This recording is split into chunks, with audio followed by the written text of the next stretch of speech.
안녕하세요. 송림고등부 친구들 반갑습니다. 저는 송림고등부 스텝 김신혜입니다.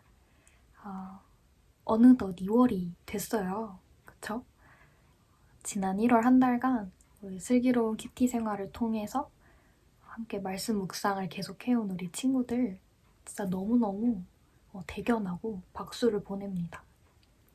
정말 혼자 큐티 생활을 했다면 참 쉽지 않았을 텐데 우리 이렇게 슬기로운 큐티 생활을 통해서 함께 말씀 묵상을 하다 보니까 정말 함께하는 공동체가 중요하구나 라는 걸 많이 깨닫는 것 같아요. 여러모로 또 유익이 있는 것 같고 참 좋습니다. 혹여나 우리 새해 첫날의 마음가짐을 계속해서 이어가지 못한 그런 친구들이 있다고 할지라도 우리에게 새롭게 주어진 2월, 이 시작인 만큼 우리가 다시 새로운 마음으로 또 말씀 앞에 우리가 담대히 나아갔으면 좋겠어요.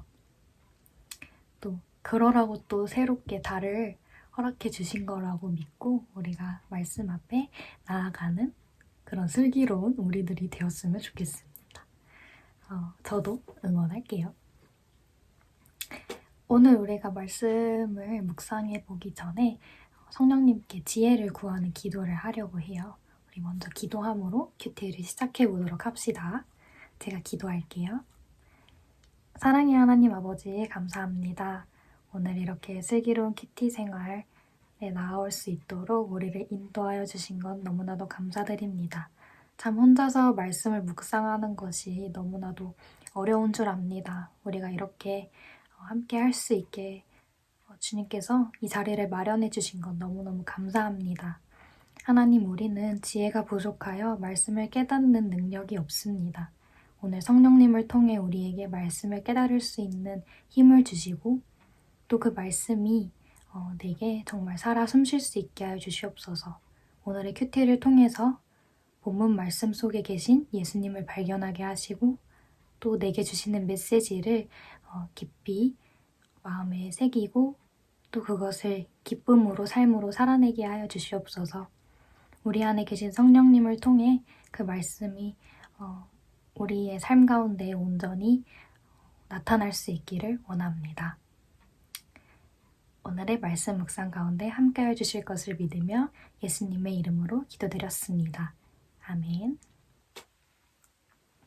자, 그러면 우리 말씀 묵상 하기 위해서 오늘의 본문을 읽어보도록 할게요. 70명의 제자들이 기뻐하며 돌아와 말했습니다. 주님, 심지어 마귀들도 주님의 이름 앞에서 우리에게 굴복하였습니다. 예수님께서 그들에게 말씀하셨습니다. 하늘에서 사탄이 번개처럼 떨어지는 것을 보았다. 보아라, 내가 너희에게 뱀과 전갈을 밟고 원수의 능력을 막을 권세를 주었다. 아무도 너희를 해치지 못할 것이다. 그러나 마귀들이 너희에게 굴복하는 것으로 기뻐할 것이 아니라 너희의 이름이 하늘에 기록된 것으로 기뻐하여라. 그때 예수님께서 성령으로 크게 기뻐하시며 말씀하셨습니다. 하늘과 땅의 주인이신 아버지, 이런 일을 지혜롭고 똑똑한 사람들에게는 숨기시고 어린아이들에게는 나타내셨으니 감사합니다. 그렇습니다, 아버지. 이것이 아버지의 은혜로우신 뜻입니다. 내 아버지께서 모든 것을 제게 넘기셨습니다. 아버지 외에는 아들이 누구인지 아무도 모르며 아들과 또 아들이 알려주고자 하는 사람 외에는 아버지가 누구인지 아무도 모릅니다. 예수님께서 제자들에게 돌아서서 따로 말씀하셨습니다. 너희가 지금 보는 것을 보는 눈은 복이 있다. 내가 너희에게 말한다. 많은 예언자들과 왕들이 지금 너희가 보는 것을 보고자 했으나 보지 못했다. 또한 지금 너희가 듣는 것을 듣고자 했으나 듣지 못했다. 네, 이렇게 오늘 본문을 같이 살펴봤는데요. 오늘 본문 내용을 간단하게 요약을 하자면 이래요.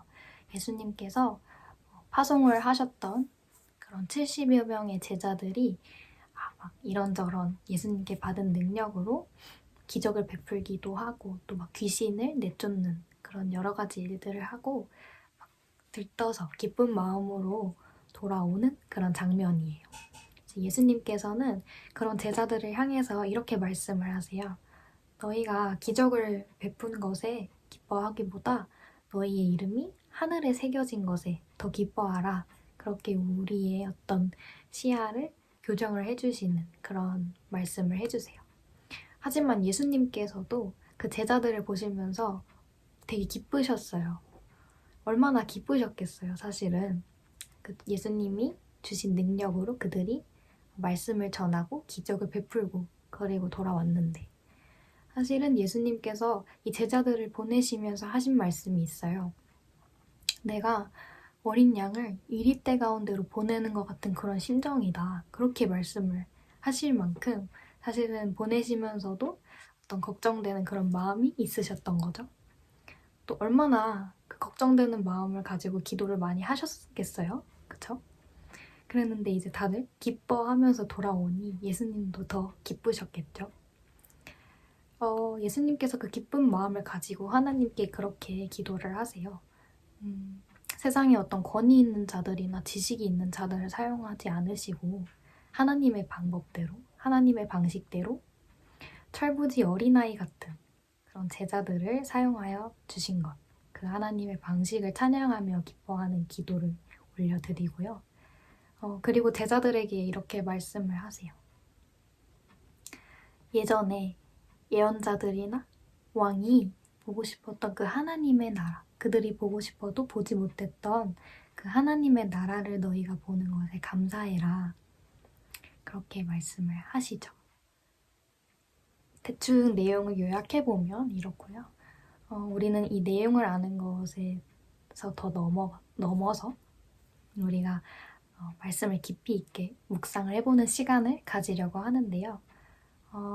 말씀을 묵상할 때는 첫째로는 이 본문에 등장하는 예수님은 어떤 분이신가 하고 초점을 맞춰보면 좋을 것 같고요. 두 번째는 이 본문을 통해서 나에게 주시는 그 메시지는 무엇인가 그 메시지에 집중하면서 우리가 말씀을 더 깊이 있게 묵상하는 시간을 가져보면 좋겠습니다. 그러면 말씀 묵상하고 다시 만나도록 합시다.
다들 은혜로운 큐티 시간 되셨나요?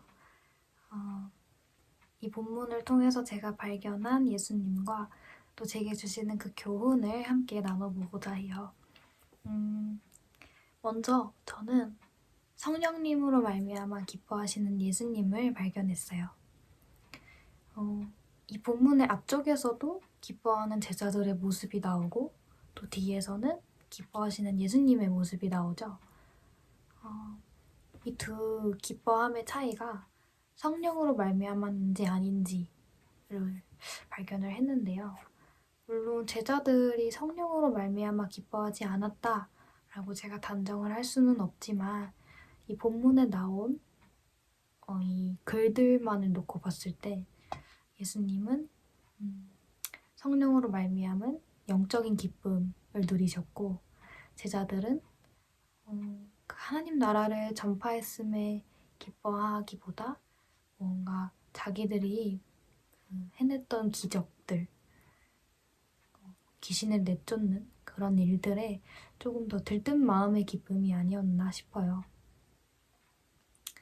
사실은 이렇게 제자들처럼 우리가 하나님 나라를 향한 기쁨을 사모하고 또 그것을 바라보기보다 그 감정적인 기쁨을 조금 더 집중하게 되는 그런 경향이 있는 것 같아요. 아무래도 우리의 그런 연약함이지 않을까 싶은데 왜 그런 말도 있잖아요. 하루에도 12번씩 롤러코스터를 탄다. 그런 말이 있을 만큼 우리가 참 그런 감정에 영향을 많이 받는데 그런 감정적인 기쁨도 물론 중요하고 또 필요하지만 우리가 정말 하나님 나라를 사모하는 사람들로서 그 하나님 나라를 사모하는 사람들만 누릴 수 있는 그 기쁨, 그 영원하고 또 세상이 줄 수 없는 그 기쁨을 더 바라보고 소망하고 싶다라는 생각이 들었어요. 오늘 하루 나의 기쁨보다 정말 영원하게 지속될 그 기쁨을 우리가 조금 더 사모하고 더 누렸으면 좋겠습니다. 두 번째로 오늘 본문을 통해서 내게 주시는 교훈은 하나님 나라는 세상의 지식 또는 심지어는 하나님을 아는 지식이 아니라 오직 믿음뿐이구나 라는 것을 알게 해주셨어요. 제자로 부르신 사람들을 보면 하나님은 세상의 권위자들을 부르시지 않으셨죠. 참 철부지 어린아이 같다고 표현되는 그런 사람들을 불러서 사용을 하셨어요. 하나님 나라의 그 방식은 정말 우리가 생각하는 것과는 많이 다른 것 같아요. 좀 더 능력 있는 사람이 쓰임받아야 할 것 같고 좀 더 모범적인 사람이 쓰임받아야 할 것 같은데 하나님은 그런 어떤 모범적인 모습, 세상의 기준에 부합하는 사람들을 원하시는 것이 아니라 정말 연약하고 어린아이 같더라도 하나님 앞에 그 믿음으로 나아오는 사람들을 부르시고 사용을 하시더라고요. 참 그런 점에서 감사하게 되고 또 위로를 받는 것 같아요. 우리 연약한 모습을 볼 때마다 참 좌절하고 낙담하기 쉬운데 그렇지 않고 우리가 하나님 앞에 이 모습 그대로 나아가기만 한다면 하나님은 그 자체만으로도 기뻐하시고 우리를 사용하신다는 그 사실에 참 감사하게 되는 것 같습니다. 참 저는 좀 약간 성향상 하나님 앞에 철부지 어린아이 같이 나아가기보다 뭔가 좀 딸로서 잘하는 모습을 보여드리고 싶어 하는 것 같아요. 그래서 참 이게 저한테는 어려운 부분이기도 한데 이렇게 말씀을 통해서 깨닫고 또 노력하면서 하나님 앞에 좀 더 솔직한 모습으로 나아갔으면 합니다. 또 제가 오늘 말씀을 묵상을 하면서 감사했던 건 뭐냐면 이 제자들이 복음을 전한 이후에 파송을 받은 이후에 돌아온 모습이 기뻐하면서 돌아왔다는 거였어요. 사실 말씀을 전하면서 힘든 일이 왜 없었겠어요? 분명 어딘가에선 거절을 당했을 거고 그 과정에서 낙담하기도 했을 텐데 돌아오는 제자들의 모습에는 기쁨이 있었다. 그것이 제게는 위로가 되었던 것 같아요. 사실 코로나를 겪으면서 우리가 말씀을 전하고 하나님을 전하는 것이 더 어려운, 어찌 보면 더 힘든 그런 상황이 되었잖아요. 그래서 우리가 누군가에게 또 거절받지 않을까 하는 생각에 복음을 전하기 주저하기도 하고요. 예수님 다시 오실 날이 더 가까워지면 가까워질수록 사실은 그런 복음을 전하는 것이 더 어려워질 텐데 그럼에도 이 말씀이 제게는 위로가 되는 것이 우리가 복음을 전하고자 할 때 우리에게 결과적으로 얻는 것은 어떤 실패한 그런 경험이나 낙담이 아니라 기쁨이구나 라는 것에 더 감사하게 되고 내가 그런 두려운 마음을 걱정하고 또 그 두려운 마음 자체를 묵상하기보다 내가 하나님 나라를 전했을 때 그 기쁨을 더 사모하고 누렸으면 좋겠다. 우리 성림고등부 친구들도 그랬으면 좋겠다라는 생각이 들었어요. 여러분들이 누린 그 은혜 그리고 여러분들이 경험한 또 발견한 예수님을 함께 또 나눠주셨으면 좋겠습니다. 제 나눔 말고 여러분들의 그 큐티를 통해서 발견한 것들을 가지고 기도의 자리로 나아가려고 하는데요. 말씀을 통해서 발견한 그 예수님 그리고 그 교훈들을 가지고 더 깊이 있는 하나님과의 교제 시간으로 나아가셨으면 좋겠습니다. 그러면 제가 기도함으로 마무리하겠습니다. 사랑의 하나님 아버지 감사합니다. 오늘 이렇게 슬기로운 큐티 생활을 통해서 함께 큐티할 수 있는 이 시간을 허락하여 주신 것 감사드립니다. 참 혼자서는 큐티하기 어려운데 우리가 이렇게 함께함으로써 주님 앞에 말씀 앞에 더욱 나아갈 수 있는 것 같습니다. 하나님 정말 성령님으로 말미암아 기뻐하시는 그 예수님의 모습을 발견했습니다. 우리도 성령님으로 말미암아 영적인 기쁨을 풍성히 누리게 하시고 세상이 줄 수 없는 그 기쁨을 온전히 누리는 그런 우리들 되게 하여 주시옵소서. 또한 우리가 어떤 지식으로서 하나님 나라에 가는 것이 아니라 온전히 우리 믿음으로 말미암아 주님 앞에 나아갈 수 있음을 기억하게 하시고 우리의 연약함에 집중하는 것이 아니라 하나님의 일하시는 방식에 우리가 더 집중하게 하여 주시옵소서. 각자가 경험한 그 은혜, 각자가 발견한 그 예수님을 더 깊이 있게 묵상하는 시간 되기를 원합니다. 이후에 있을 기도 시간 가운데 더 큰 은혜 부어주시기를 원하며 예수님의 이름으로 기도드렸습니다. 아멘.